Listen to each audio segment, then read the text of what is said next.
Halo teman-teman, perkenalkan nama saya Tuti Feryani Gea dari program studi Fisioterapi Institut Kesehatan Medistra Lubuk Pakam. Di video kali ini teman-teman, saya akan memaparkan satu materi kepada teman-teman semua. Sebelum itu, saya punya quotes buat teman-teman semua, di mana orang bijak berkata, pendidikan itu bukan hanya persoalan ke sekolah dan ke kampus lalu mendapat ijazah, tapi soal memperluas wawasan serta menyerap ilmu kehidupan. Dan pada kesempatan ini teman-teman, saya akan sharing kepada teman-teman semua terkait cedera olahraga. Nah, semoga bisa menambah wawasan teman-teman semua. Baik teman-teman, langsung saja kita masuk apa itu cedera olahraga.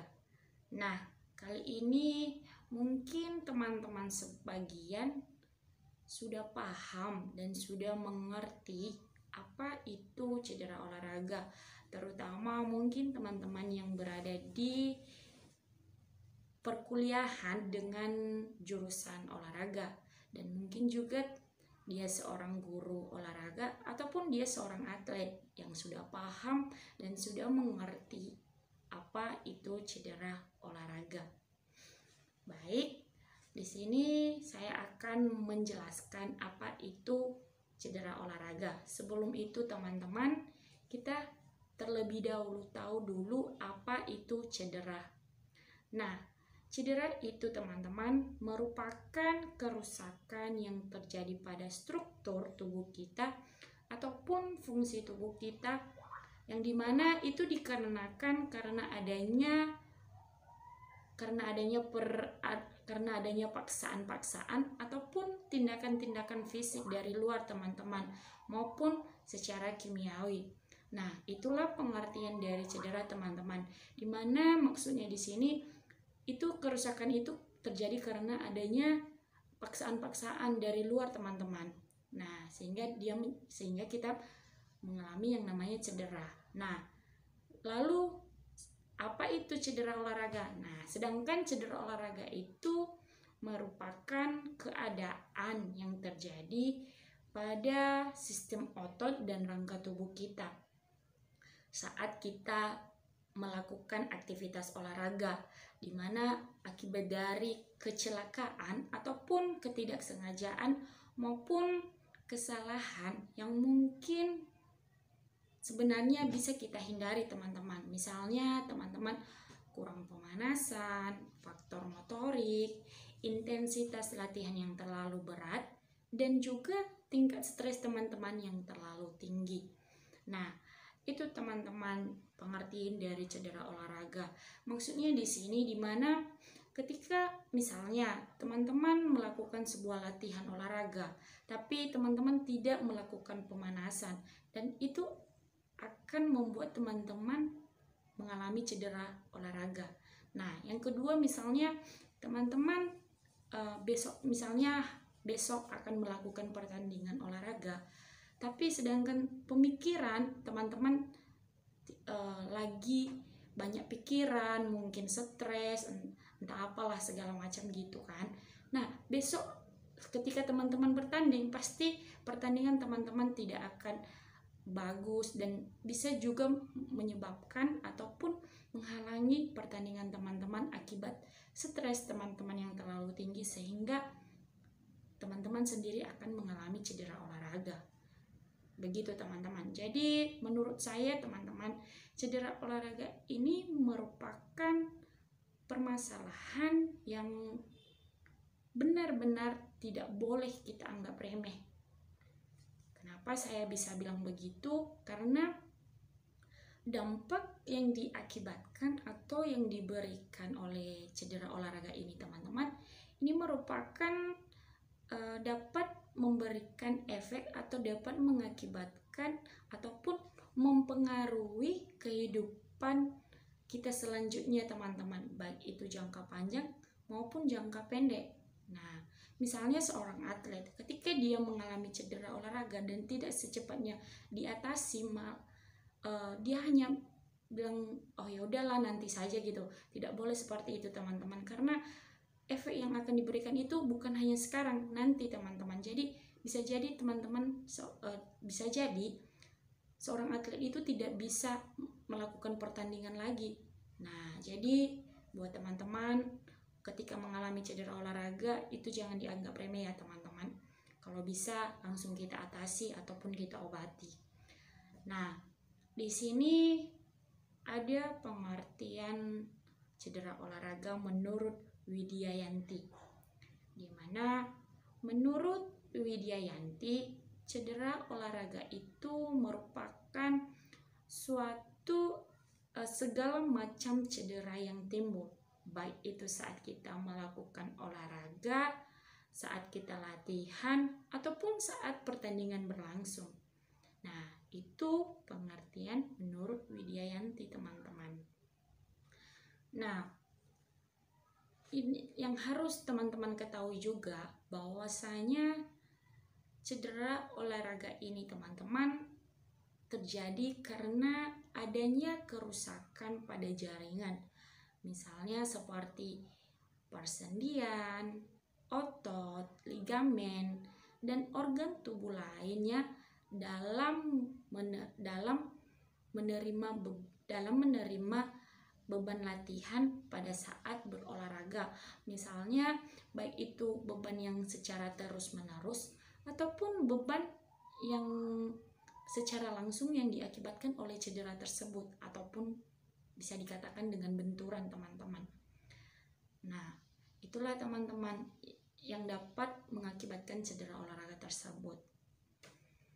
Oke, selanjutnya selanjutnya ada beberapa penyebab terjadinya cedera olahraga teman-teman, yaitu yang pertama kurang pemanasan, yang kedua terlalu sering menggunakan satu area tubuh, yang ketiga postur dan tingkat stres, postur dan teknik dan postur tubuh yang salah teman-teman. Dan juga yang terakhir ada traumatic injury. Nah, itulah beberapa penyebab dari cedera olahraga teman-teman. Nah, selanjutnya di sini saya akan menjelaskan juga, mungkin teman-teman bertanya, cedera olahraga apa sih yang sering terjadi?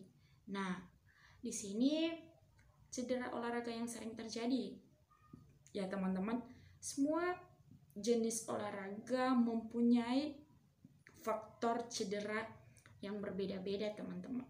Mempunyai faktor cedera.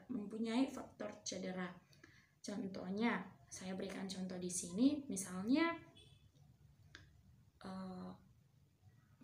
seorang pemain sepak bola. Nah, pemain sepak bola ini teman-teman, kita tahu kalau pemain sepak bola lebih banyak melakukan aktivitas berlari. Maka dari itu dapat menimbulkan cedera pada lutut teman-teman atau knee.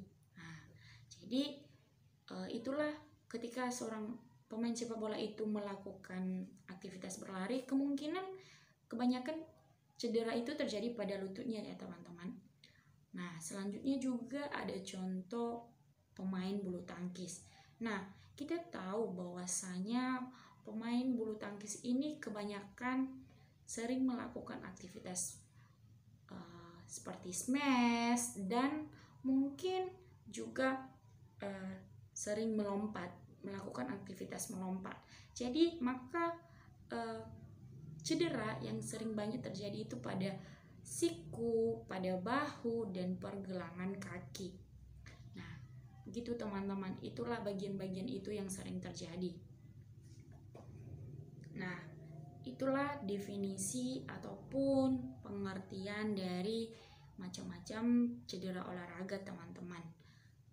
Selanjutnya di sini ada bentuk-bentuk cedera olahraga, di mana bentuk cedera olahraga itu ada 4 teman-teman. Nah, yang pertama ada strain, yang kedua ada sprain, yang ketiga ada benturan atau kontusio, dan yang keempat ada dislokasi. Nah, di sini teman-teman, mari kita bahas satu persatu bentuk-bentuk dari cedera olahraga tersebut. Baik, yang pertama yaitu strain. Nah, strain ini merupakan kerusakan yang terjadi pada otot dan tendon. Ini biasanya terjadi karena peregangan yang terlalu cepat, peregangan tanpa pemanasan, dan juga overstretch teman-teman. Jadi akibat dari kebiasaan tersebut dapat mengakibatkan sehingga jaringannya dapat mengalami cedera teman-teman. Jadi jadi itulah yang dimaksud dengan strain teman-teman. Nah, yang selanjutnya yang kedua ada yang dimaksud dengan yang kedua itu ada sprain. Nah, sprain ini teman-teman, ini merupakan bentuk cedera berupa penguluran atau kerobekan pada ligamen. Nah, ini biasanya terjadi karena adanya aktivitas berulang dan overuse teman-teman. Nah, akibat dari kebiasaan tersebut dapat mengakibatkan atau menimbulkan kerusakan pada sendi tubuh kita teman-teman. Nah, jadi itulah bentuk cedera yang kedua teman-teman.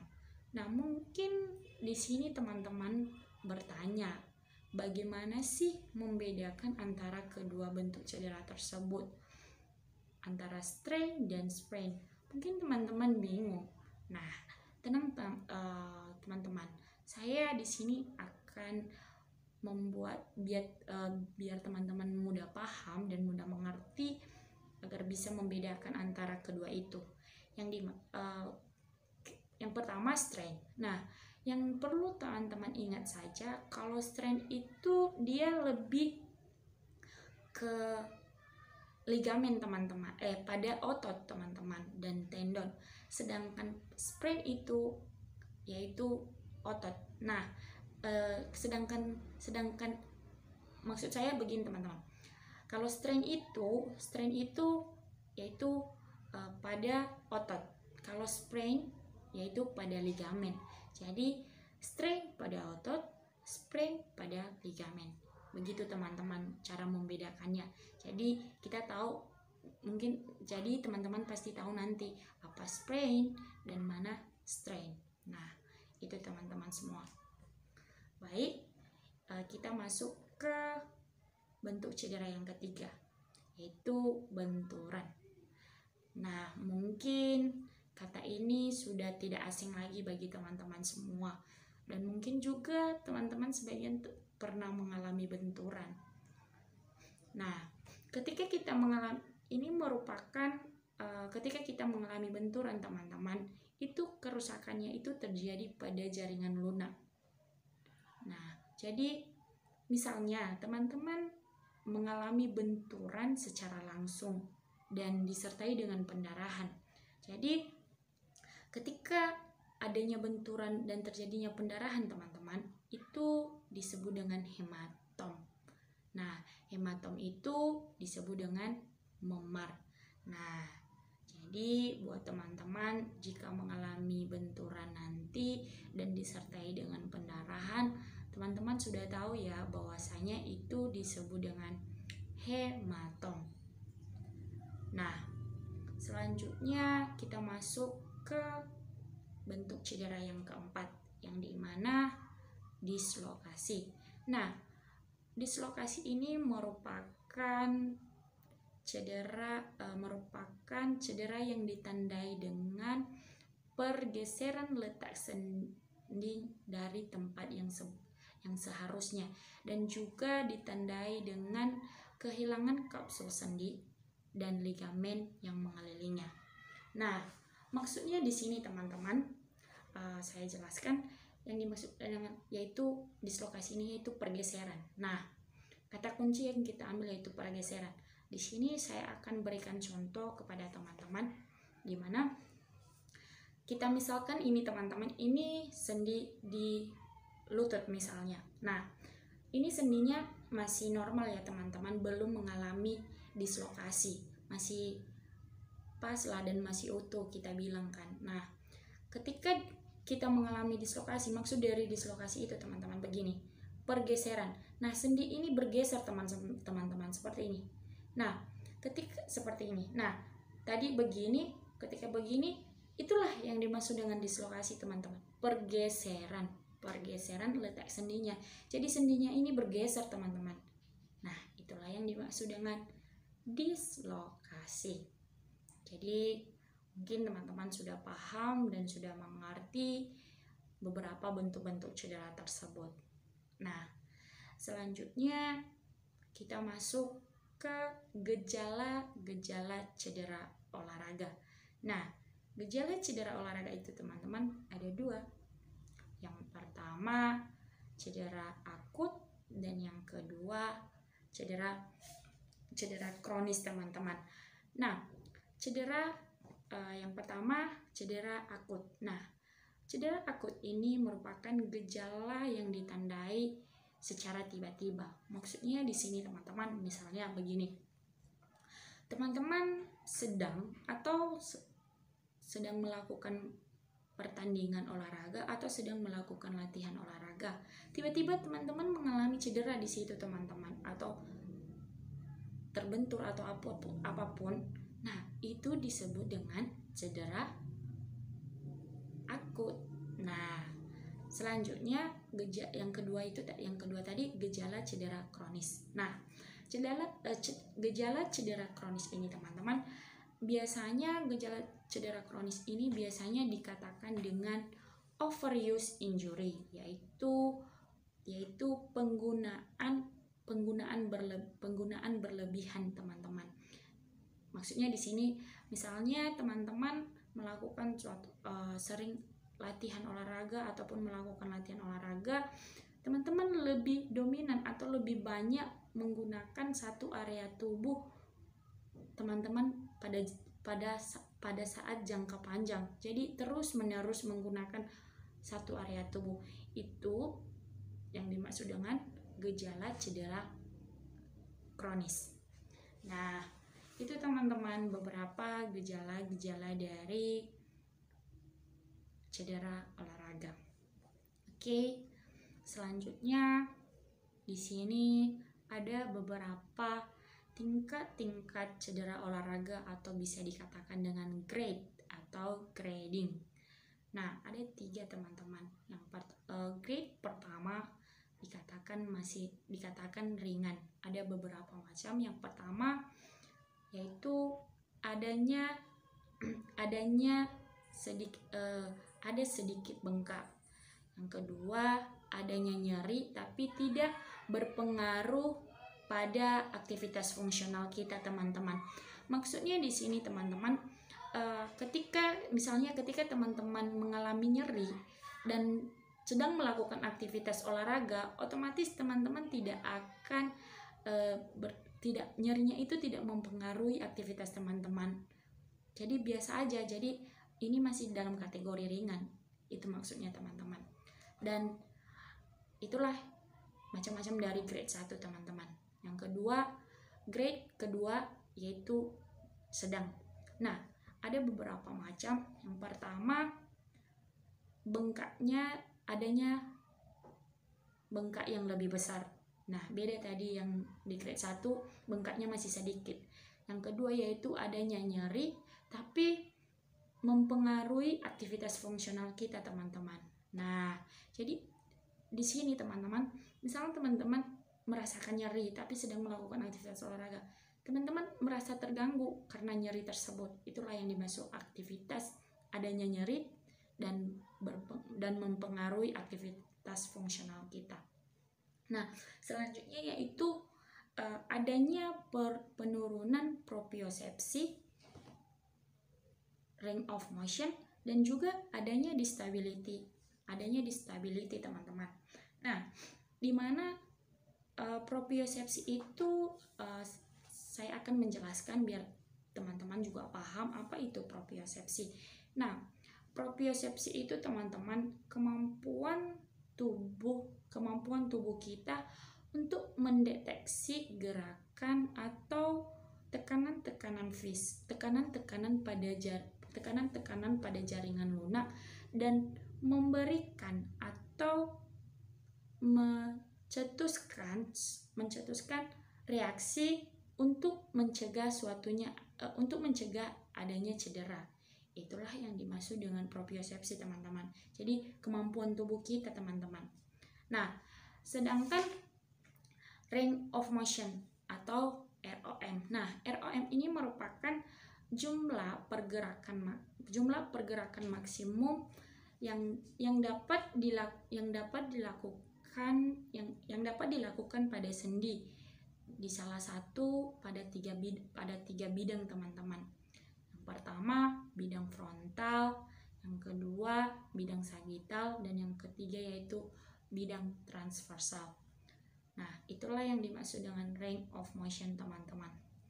Nah, selanjutnya tadi ada yang dimaksud dengan distability. Nah, adanya distability kan teman-teman. Nah, maksudnya di sini distability itu suatu keterbatasan atau kehilangan kemampuan tubuh kita untuk melakukan suatu kegiatan. Nah, maksudnya di sini distability ini teman-teman kemampuan tubuh kita ataupun kita kehilangan untuk melakukan suatu kegiatan. Itulah yang dimaksud dengan distability. Nah, itulah beberapa tingkat-tingkat atau grading pada cedera olahraga teman-teman.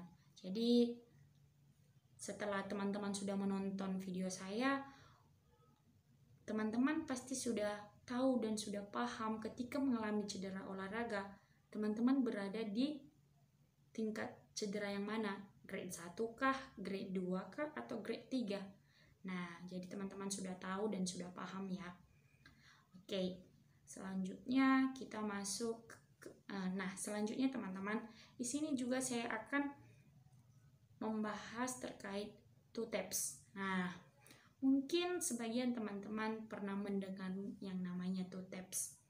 Nah, two taps ini teman-teman itu maksudnya talk, observe, thoughts, active movement, passive movement, dan skill test.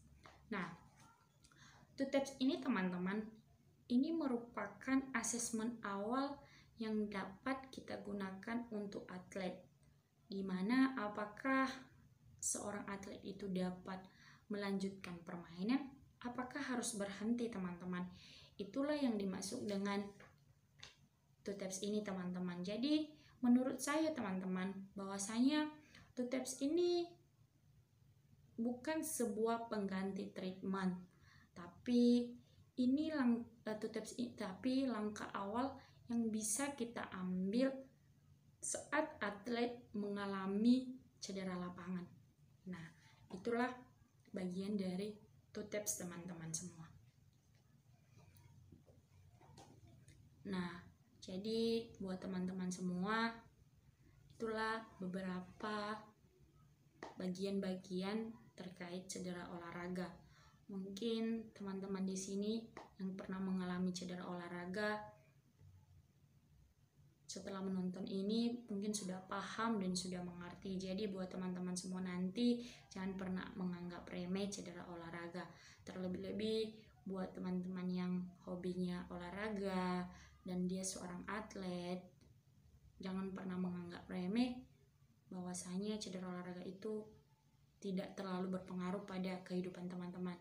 Tidak teman-teman. Jadi teman-teman harus waspada, harus hati-hati, dan kalau bisa ketika mengalami cedera olahraga itu harus segera mengatasinya biar tidak mempengaruhi kehidupan teman-teman selanjutnya.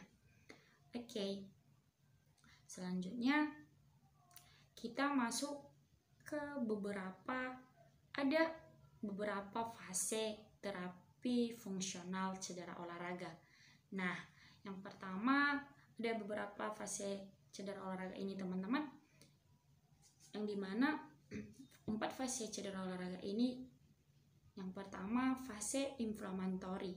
Nah, fase inflamatory ini teman-teman ada 4 tadi kan teman-teman. Nah, yang pertama fase inflamatory, yang kedua fase proliferasi, yang ketiga fase remodeling awal, dan yang keempat fase remodeling akhir. Oke, mari kita bahas satu persatu. Yang pertama fase inflamatory. Nah, fase inflamatory ini teman-teman terjadi dari 0 sampai 3 hari. Nah, fase inflamatory ini teman-teman mempunyai goals ataupun tujuan. Nah, dia bertujuan untuk mengurangi bengkak dan mengurangi nyeri teman-teman. Nah, terlebih dahulu kita harus bisa menggunakan dengan price atau dengan RICE juga ya teman-teman. Nah, di sini ada price yang dimana P, R, I, C, E. Yang pertama P, protection. Nah, protection ini bertujuan untuk melindungi ankle kita ataupun sendi tubuh kita teman-teman, dia melindungi sendi tubuh kita dari hal-hal yang dapat memperparah cedera kita teman-teman, seperti misalnya saat kita berlari teman-teman. Nah, dia melindungi ankle kita dari cedera tersebut. Nah, yang selanjutnya itu R atau yang dimaksud dengan rest. Nah, rest ini teman-teman, mungkin teman-teman pasti tahu bahwa itu istirahat. Jadi dia bertujuan untuk mengistirahatkan sendi tubuh kita teman-teman. Sendi tubuh yang mengalami cedera selama kurang lebih 24 jam teman-teman. Misalnya kita harus mengurangi maksudnya di sini teman-teman, rest ini ketika kita mengalami cedera, kita harus mengistirahatkan tubuh kita itu teman-teman. Kurangi berjalan, berlari, dan lain sebagainya. Jadi harus diistirahatkan dulu ya teman-teman, biar tidak menambah bengkak ataupun memperparah cedera tersebut. Dan yang selanjutnya yaitu ada ice, ada I atau disebut dengan ice. Nah, ice ini merupakan kompres es teman-teman. Nah, kompres es ini berfungsi untuk mengurangi inflamasi ya teman-teman, agar teman-teman tahu. Jadi ketika teman-teman mengalami cedera ataupun bengkak, jadi teman-teman bisa menggunakan kompres es teman-teman. Nah, cara aplikasikan kompres es ini teman-teman selama 15 sampai 20 menit. Nah, itu dilakukan 1 sampai 3 kali per hari. Dan juga yang perlu teman-teman harus ingat bahwasanya kompres es ini tidak boleh kontak langsung dengan kulit ya teman-teman. Jadi teman-teman harus memberikan dulu atau membalut dengan handuk terlebih dahulu teman-teman, baru mengaplikasikan kepada bagian cedera yang dialami tersebut. Jangan langsung esnya baru aplikasikan ke kulit, tidak boleh seperti itu teman-teman. Jadi harus dibalut dulu terlebih dahulu pakai handuk, mungkin bisa, jadi baru diaplikasikan. Oke, yang selanjutnya itu ada C itu compression. Nah, compression ini merupakan teman-teman, ini berfungsi untuk dapat mengontrol bengkak dengan bandage teman-teman. Jadi dia menggunakan bandage teman-teman. Bisa juga teman-teman, walaupun teman-teman misalnya nggak ada bandage, bisa juga dengan menggunakan kaos kaki teman-teman. Nah, jadi pada compression ini teman-teman yang harus teman-teman perhatikan, teman-teman harus pastikan bahwasanya compression itu tidak terlalu ketat teman-teman, karena jika kaki yang dialami cedera itu berubah jadi dingin atau hilang sensasi atau parestesianya hilang, maka artinya balutan tersebut terlalu ketat teman-teman. Jadi teman-teman harus pahami, harus tahu cara compression tersebut. Dan yang keempat, dan yang selanjutnya yaitu ada elevation. Nah, elevation ini teman-teman, kita harus menaikkan posisi kaki kita lebih tinggi dari jantung kita teman-teman, karena ini dapat memperlancar peredaran darah kita teman-teman. Jadi ini elevation ini juga bertujuan untuk mengurangi nyeri dan bengkak yang terjadi akibat cedera. Nah, itulah fase inflamasi teman-teman. Nah, selanjutnya ada fase poliferase. Nah, di dalam fase poliferase ini terjadi selama 4-10 hari teman-teman. Nah, selanjutnya teman-teman, yang kedua fase poliferase.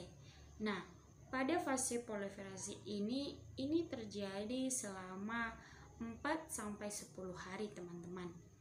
Nah, fase poliferase ini bertujuan untuk pemulihan fungsi dan mulai menambah kapasitas pembebanan pada kaki teman-teman. Nah, itu tujuan dari poliferase ini teman-teman, melakukan pemulihan fungsi dan juga menambah kapasitas. Nah, jadi hal yang teman-teman harus tahu dan hal yang sangat penting teman-teman tahu, bahwasanya di fase ini kita harus melakukan edukasi pada pasien, dimana kita harus memberikan kepada pasien agar bisa melakukan aktivitas secara bertahap, kemudian dapat melatih fungsi ankle pada pasien seperti range of motion, melatih active stability dan juga koordinasi pada pasien tersebut. Nah, itulah yang dimaksud dengan fase poliferase pada cedera olahraga. Nah, fase yang ketiga yaitu teman-teman fase remodeling awal.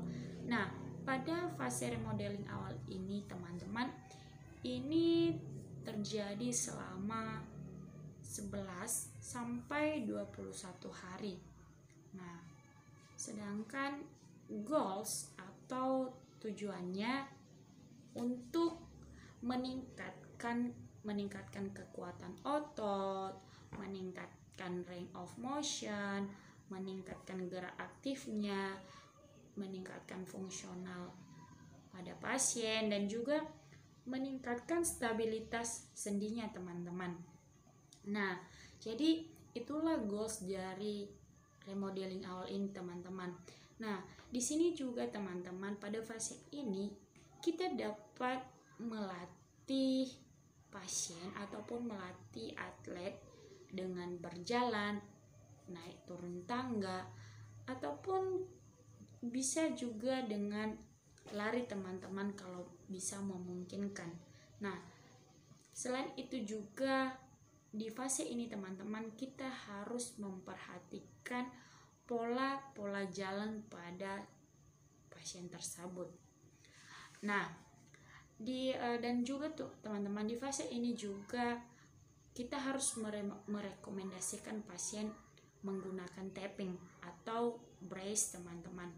Nah, ini bertujuan untuk saat pasien melakukan aktivitas, dan di sini juga kita harus meyakinkan pasien agar bisa menjalankan aktivitasnya di rumah agar bisa melakukan aktivitasnya di rumah secara mandiri sesuai dengan kemampuan pasien tersebut teman-teman. Jadi pada fase ini kita harus memberikan kebebasan kepada si pasien agar bisa terus melatih dan juga melakukan latihan-latihan di rumah secara mandiri supaya tidak bergantung terhadap pelatih ataupun terhadap fisioterapi. Nah, itulah yang dimaksud dengan fase remodeling awal teman-teman. Yang keempat, ada fase remodeling akhir atau pematangan.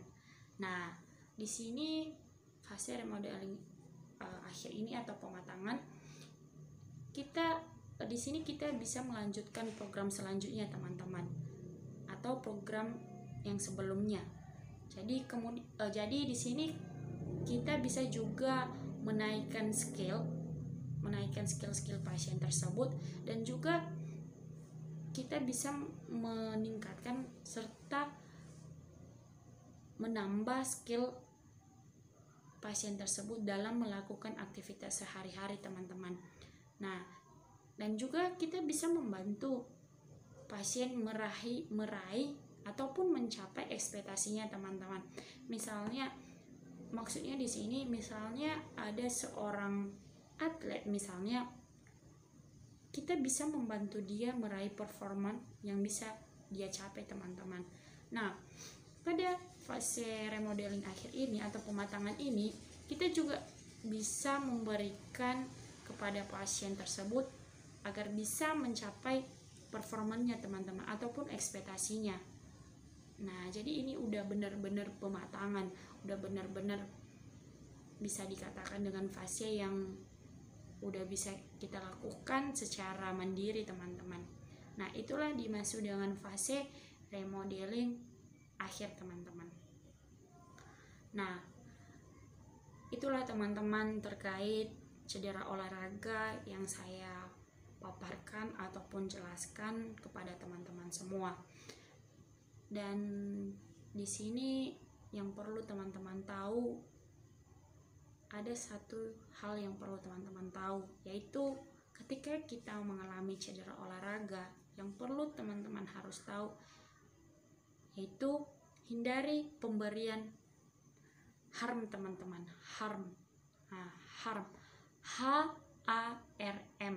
Nah, yang dimaksud hindari harm ini teman-teman, yang pertama heat atau panas. Nah, ini teman-teman kita harus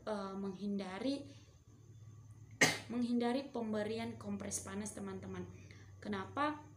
Karena ketika cedera terjadi, kita melakukan kompres panas, itu akan mengakibatkan semakin melebarnya pembuluh darah teman-teman, sehingga justru akan memicu timbulnya pendarahan atau bleeding teman-teman. Nah, jadi buat teman-teman semua, hindarilah pemberian kompres panas tersebut. Jadi itu tidak sangat dianjurkan ya teman-teman, karena itu akan memperparah cedera ataupun memberikan pendarahan pada cedera tersebut. Dan yang kedua yaitu alkohol. Nah, di sini kita harus hindari meminum alkohol teman-teman. Dimana maksudnya di sini kenapa kita harus menghindari mengonsumsi minuman beralkohol tersebut? Karena minuman alkohol tersebut teman-teman dapat meningkatkan ataupun memperberat bengkak yang terjadi teman-teman. Nah, jadi ketika kita meminum alkohol tersebut teman-teman, dia malah bukan memulihkan, malah menambah bengkak yang terjadi pada cedera tersebut. Jadi buat teman-teman hindari konsumsi alkohol. Nah, yang selanjutnya yaitu ada R atau running. Nah, running ini teman-teman lari. Jadi ataupun olahraga. Nah, buat teman-teman, kenapa harus kita melakukan hindari latihan lari? Karena dimana di sini kita tidak boleh melakukan aktivitas yang memicu area tubuh yang mengalami cedera itu bekerja sebelum benar-benar sembuh teman-teman. Jadi buat teman-teman, jika mengalami cedera jangan dulu melakukan aktivitas yang berlebihan teman-teman. Jangan melakukan aktivitas lari, berolahraga dan lain sebagainya, tidak boleh teman-teman, karena gerakan yang dipaksakan itu akan memperburuk cedera pada tubuh teman-teman. Jadi race ini jadi teman-teman running ini sangat mempengaruhi banget cedera pada tubuh kita teman-teman. Jadi buat teman-teman, hindari melakukan aktivitas lari sebelum cedera tersebut benar-benar sembuh. Nah, selanjutnya yaitu ada M, yang dimana massage. Nah, itu pemijatan. Nah, mungkin teman-teman pasti sering melakukan hal tersebut. Terlebih-lebih ketika mengalami cedera olahraga, otomatis teman-teman pasti akan melakukan memijat, pergi ke tukang kusut untuk memasas cedera tersebut. Nah, itu tidak boleh teman-teman, karena kita harus menghindari tindakan pemijatan tersebut pada area cedera. Kenapa?